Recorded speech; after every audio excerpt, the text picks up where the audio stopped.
Nadreen, Bharat में Gen Z जीत गए और नरेंद्र मोदी और उसका निज़ाम हार गया। नरेंद्र मोदी के लोगों ने यह कहा था, बल्कि बीजेपी बार बार कह रही थी कि हमारी सरकार में वजीर इस्तीफा नहीं दिया करते और हम दबाव में नहीं आते। लेकिन धर्मेंद्र प्रधान, जो नरेंद्र मोदी का कैबिनेट मेंबर है और वजीर तालीम है भारत का, उसको जेनजीज के एहतजाज के नतीजे में इस्तीफा देना पड़ा। ये ना पूरे दुनिया के अंदर डिस्कस हो रहा है।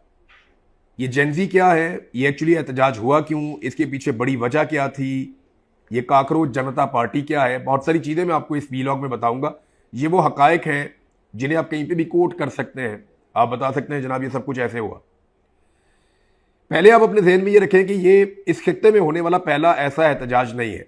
माजी में हमने देखा अरब स्प्रिंग आई और वहां पे नौजवान निकले और उन्होंने अपने अपने मुल्कों में तख्ते उलटना शुरू कर दिए, और उसके बाद फौरी तौर पे जो अरब ममालिक हैं उन्हें मुसीबत पड़ गई और उन्होंने खजानों के मुंह अपनी आवाम के लिए खोल दिए और अपनी पॉलिसीज के अंदर काफी नरमी और बेहतरी लेकर आए, तो वो बच गए नौजवानों के अजाब से। ये मामला चला जाता है श्रीलंका में, और श्रीलंका में जेनजी निकलते हैं और हर चीज को तहोबाला कर देते हैं। पाक से खानदान जो बड़े लंबे अरसे से वहां पे इक्तदार में था, उसके इक्तदार का सूरज गरूब हो जाता है।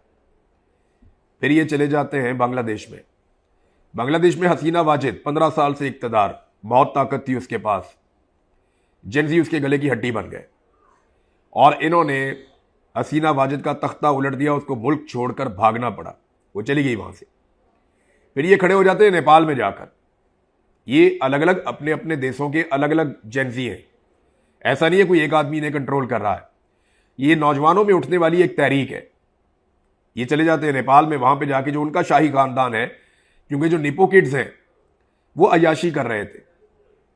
नेपाल के जो बड़े लोग हैं उनके बच्चे वीडियोस लगाते थे, रील्स बना बना कर लगाते थे, जिसमें वो दिखाते थे बड़ी बड़ी गाड़ियां, बहुत बड़े बड़े महल, बहुत बड़ी बड़ी अयाशी, बहुत इंजॉय कर रहे थे वो।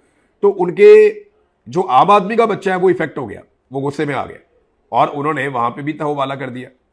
अब इंडिया में ये मामला कैसे आया? जेनजी तो वहीं पे मौजूद थे।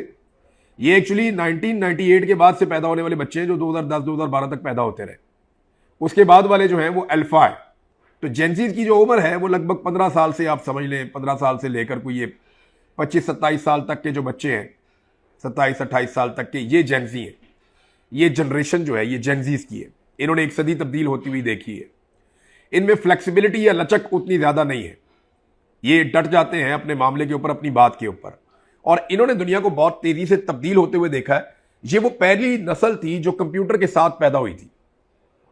यानी जब कंप्यूटर आया, सोशल मीडिया का इनकलाब आया, तो ये बच्चे बड़े हो रहे थे और इन्होंने इसको अपना हथियार बनाया। तो इस वक्त अगर ये कहा जाए कि दुनिया में सबसे इफेक्टिव नेशन कौन सी है या सबसे इफेक्टिव एज ग्रुप के लोग कौन से हैं, तो वो जेनजी है।